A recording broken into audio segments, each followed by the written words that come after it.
Welcome back to the Great Give Radiothon at WNHH-FM, 103.5 FM. I'm Paul Bass, introducing you to some of the 496 nonprofit organizations raising money today, all together to make New Haven a better place through the Great Give. Please go to thegreatgive.org. And this segment, we're asking you to throw some change to the I Am the Voice of Legacy. I can't wait to find out who they are and what they do. Say hello to Leighton Johnson and Roz Johnson Harris from I Am the Voice of Legacy. Welcome, folks, and thanks for coming in. Thank you for having us. Thank you. Well, you're sounding good in that mic. Because usually I tell everybody, you can go close to the mic. I want to hear you better. You sound sound clear. I got a little bit of experience with microphones. Oh, yeah? Tell me about that. I used to do music. I used to rap. I used to make beats. I used to do poems. I do poems. I've done a lot of speaking engagements, so I'm pretty good with some microphones. And you're sounding good. All right, so you got a poem or a song for us today? I do. What you got? No name to it, but born in the Bronx, a cradle of concrete and dreams, streets alive with salsa beats and fire escape screams. Childhood, a tightrope walk, shadows stretched long. At risk, a label branded, where did I belong? Tempted by whispers, smoke curled in the air. Weed, a burden to bear. Mama's tired eyes, a reflection of pain. My choices, a storm cloud pouring endless rain. Footsteps faltered, a wrong turn I took. Cold steel bars replaced the familiar stoop. Inside those walls, a hard lesson I learned, the path of destruction, a future burned. But embers of hope, they flickered anew, education's ladder, a chance to break through. From darkness to mentor, a voice clear and strong, guiding lost youth where they truly belong. Business bloomed, a platform to stand, conflict resolved, peace held in my hand, violence interrupted, a cycle undone, a non-profit's leader, battles begun. Human rights echoed, a cause I embrace, for justice to rise, etched on every face. The Bronx, my teacher, harsh yet refined. From at-risk to advocate, a new me I find. This life a testament, etched in every scar. Struggles the sculpture, shaping who we are. So let the youth hear it. A Bronx-born decree. Hope rises from ashes, a future set free. All right. Wow. Leighton Johnson. Okay, so if you have any doubt, you just heard it. You heard about Rising from the Bronx, advocate, bringing new hope. Thegreatgive.org. Don't forget thegreatgive.org. Great Give. If you look up I Am the Voice of Legacy. So Mr. Johnson, tell me why you read that poem. What does that tie in to what you're asking people to do right now?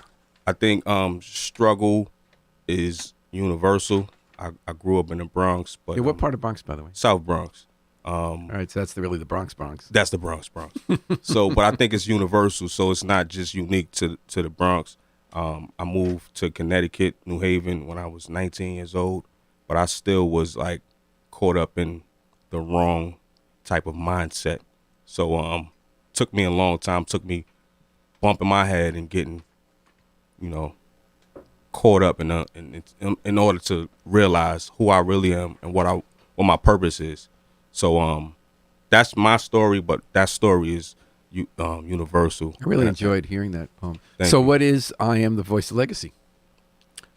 I Am the Voice of Legacy is an organization created from my struggle and my plight and my mom's plight, the plight that I put my mom through, who's now the managing director of I Am Voice of Legacy. From being that at-risk youth, took the wrong paths in life, ended up on the wrong side of where I wanted to be. So you did time. I did time. How much time? I did 10 years in prison. Oh, that's time. I did 5 years in solitary confinement. Whoa. How do you survive in solitary confinement? Like what is you survive it? I don't want this to be too much about that, but you survive it by having some hope, some faith, and support. And if you don't have that, then that's why I had to come home and advocate for the voiceless and the people who didn't have those three things. So you said I want to do a nonprofit. Well, before I did that nonprofit, I was with an organization, Stop Solitary CT, and we was. Well, Barber Fair and those. Barber Fair, shout out to Barber Fair. But we was really instrumental in getting a lot of changes inside. Got a law passed, got a prison closed, and some changes, not all, but some. It's a lot more. So that was one of my paths, one of the places, one of the things that I did from my own experience. And everything that I do, I use my experience to help others. So what are the activities now? And either you're welcome to jump in if you want, Mom. Either of you. What does the organization do now? Well, we have a number of programs that we developed, curriculum that were geared towards the youth. The main one, the one that we started with, is Legacy Speaks. And that was sort of a roundtable type safe space that we would have the young people come and be able to feel safe enough to share their experiences, whatever they might be, without worrying about judgment or repercussions. So that was what we started with, and we have a whole host of other programs now. We got Legacy Reads, we got Legacy Gardens, we got the Legacy Eats program. We got not to cut you, the Legacy Directions, where we support kids that's involved in the court system. That's another program. So how many people are involved with your group? So right now we got about 15. Wow. Yeah. And so do you work out of an office or? No, at the moment, and that's our ultimate goal, is to get a space.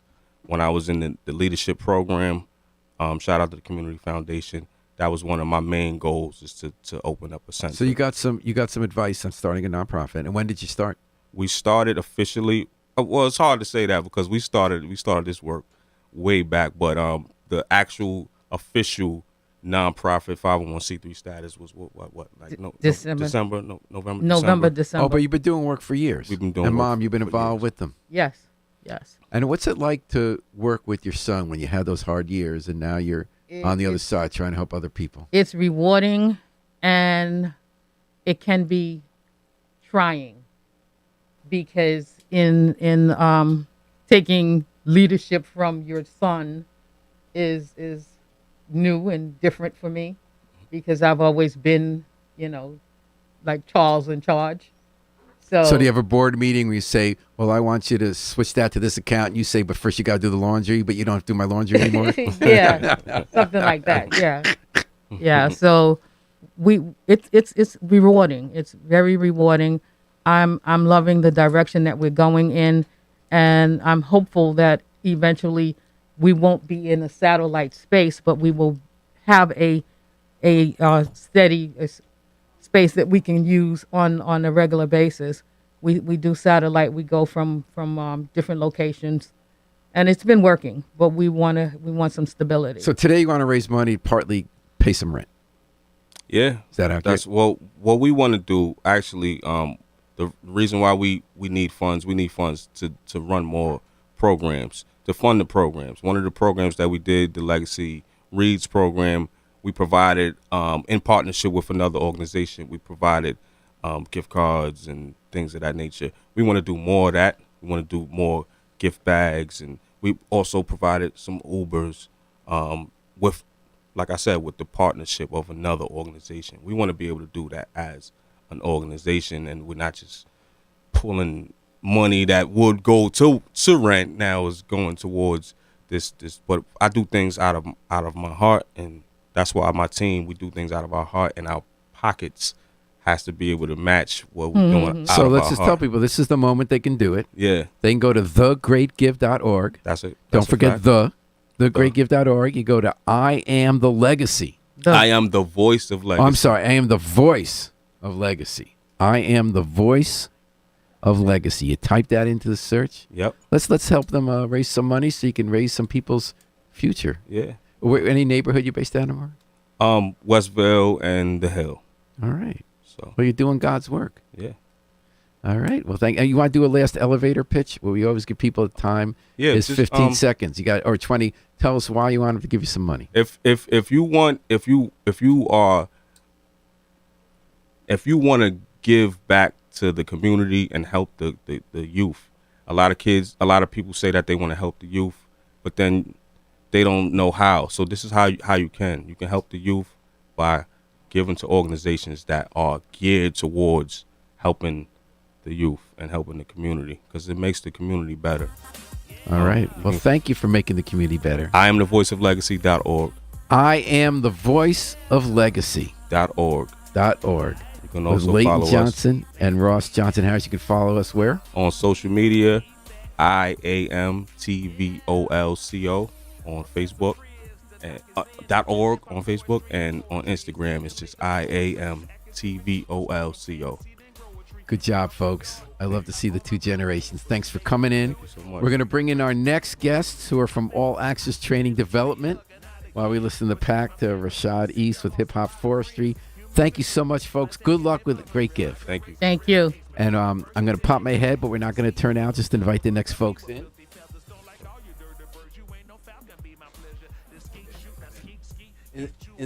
In the meantime, I'm going to remind you what we're doing here. And you're listening to the Great Give Radiothon on WNHH-FM, New Haven's home for community radio. We're just like you just met them a minute ago, all these great nonprofits. Some you've heard of, some are new. Some are keeping traditions going. Some are inventing new traditions. And if you go to thegreatgive.org, part of the fun for me is watching the numbers continue to move on that board. Like, I wanted to tell you that they've raised $1,047,000, which they have. But if I told you how many individual dollars are keep changing, and the number I give you would run out before I get there. And if you want to help us out, you can also go to thegreatgive.org and look for New Haven Independent or WNHH-FM. And Harry, get that on. And give some support to the Independent as well. So it looks like we're being joined right now by All Access Student Development. And are you Mr. Alex Conway? No. Oh, I'm sorry. What? Oh, I got the wrong one. I'm sorry. Oh, is this a Believe in Me? Yeah, My friend from Edge of the Woods. I'm sorry. We're moving the corner around. I thought I knew I was confused here. Yeah. Okay. How you doing? Good. How's it going? I'm going to ask you guys to get the mic right in front of you. All right. And well, welcome to Believe in Me Empowerment Courses. So you Sauda? Yes, Sauda. Sauda Africa. So welcome to and so give us the pitch why this segment we want people to give money to the Believe in Me Empowerment Corporation. All right, because we solely work in the community. We've been doing it a very long time, and our community is people who really need help. It's a low-income area. There's some beautiful homes in our community on Dixwell Avenue. We are part of the community. We do Earth Day. We help out when we can help out. And Believe in Me, believe in beautifying the neighborhood. Getting the youth involved in that process. We planted like 20 trees in several years. We decided that when we was coming out our door, we seen shrines on every other corner with candles, pictures of death and sorrow. So we decided to plant the rose-colored trees, so when the kids could come outside and the youth could come outside, they could feel better about the neighborhood. And the youth was very participant of that project. We also did a cultural wall for our youth program. We had like 40 youth. They participated. The good thing about that history, when they get older, 10 and 15 years from now, they could tell their kids, we planted that tree. We had something to do with this. We was part of the drawing on the wall. It's not... everybody needs money, but we need support, ongoing support in our community from each other. Nobody can make it alone in this world. Nobody stands on the mountain by themselves. And the solution and the problem, you know how they said they kept throwing the kids over the cliff, and somebody's going down, picking the kids up. So now we want to look up and see where the problem is coming from and come up with the solution, go on top of the mountain to stop the person from throwing something over the mountain. I was just looking back at your at your website just to remind myself of some stuff, because I've always believed in the Believe in Me Corporation. You're in New Hallville. And how many years has it been? Like 10? No, more like 20. 20. Yeah, close Okay. to 20. Says no one ever hear good things happening in New Haven, in New Hallville specifically. Often it's you guys are behind it. Like you did the housing renovation. I know you did the. Didn't you also have a temporary shelter for people in the Well, winter? we're doing transitional housing in the past for probably the last 13, 14 years with program called Access and Recovery for males. And we also had a woman's house in the New Hallville area for females at that time. And at this time, we plan to build 2 12-unit, one-bedroom efficiencies for people, because when people are sharing apartments and sharing showers, sharing the living room, sometimes they grow out of their work, they're able to save money, and they're able to move on their own. And so we hopefully we able to partner with HUD with that situation so they could get a percentage off their rent once it's built. And they also know during the pandemic, I remember you guys were doing a lot of the food, right? The food giveaways? Right, that's part of our organization, Community Food Bank.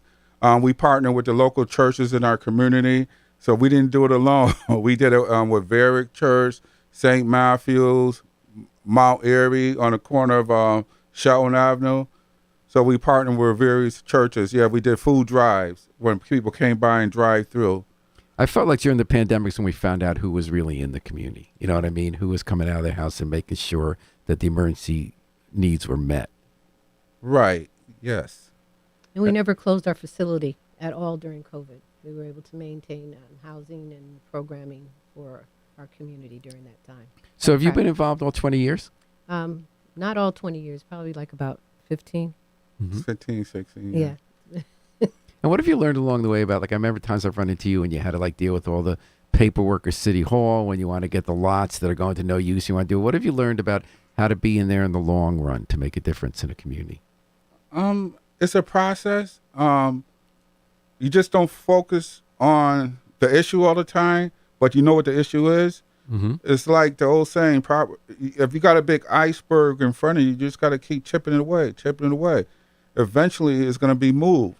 I mean, and it'll happen. What is meant to be is going to happen. You can't move. Time don't move when I want it. It move. It moves spiritually. I don't have the power over anybody else but myself. I just got to keep it inside and keep going, just pushing forward. As long as I'm moving forward and not walking backwards, hopefully things will fall in place. Oh, you're listening to The Great Give, and we're talking to Believe in Me Empowerment Corporation. I believe in them. We do believe in them in New Haven. This is the segment which we ask you to reach into your pocket and help them continue doing the good work, feeding and housing people and getting them on their feet in New Hallville. And you might notice the building they had right in the corner there in New Hallville. As you enter New Hallville, that looks so nice that didn't used to. And that's sort of the gateway now, right? Right. 320 Shelton Avenue, that property was empty at least 20-something years. I'm across from Lincoln Baptist School. We are proud to be able to renovate that building, and it looks very nice, and it brings life to the corner. I remember on Dixville Avenue, 423 Dixville Avenue, we did the building, we had a fire. You could walk straight out the building. We was able to put it back together. The next year was Christmas time. We had Christmas lights on the top of the building. So it just makes the neighborhood seems more alive, on that corner. It makes a difference. And we're not doing a youth program right now, but we want to go back to doing a youth program. We was doing a program called Children of Incarcerated Parents. We probably had like 50 students. It was a voluntary program. The kids wanted to come. We did rock climbing. They went to museums. They went to the college tours. We went to the Schomburg Museum. We went to the museum of Dr. King, in Washington, D.C. Took them out to dinner. You're hoping to be able to do that again. Oh, yes. We definitely want to work with the youth because the youth is our future. I'm concerned when I see a youth not smiling. If I go outside and see somebody frowning all the time, I would like to put a smile on their face to see what's going on, because that person one day might have to take care of me. I don't know. Right. Might help me walk across the street. So I do believe in the youth, and I believe in teaching the youth and just letting the youth know we care about them. We are concerned about them. Donna, did you guys bring a song or a poem today? Well, I have one. All right, let's hear what you got. Okay. My favorite poet is Nikki Giovanni. Mm-hmm. And my favorite poem is Nikki Rosa. I'm going to ask you to get real close to the mic so you could. Do you want me to say it? That's Okay. good. Yeah. Childhood remembrance are always a drag if you're black. You always remember things like living in Woodlawn with no inside toilet. And if you become famous or something, they talk about how happy you were to have your mother or father all to yourself and how good the water felt when you got your bath from one of those big tubs that folk in Chicago barbecue in. And somehow when you talk about home, it never gets across how much you understand their feelings, and their whole family attended meetings about Hollydale. And even though you remember your biographers will never understand your father's pain as he sells his stock and another dream goes. And though you're poor, it isn't poverty that concerns you. And though they fight a lot, literally,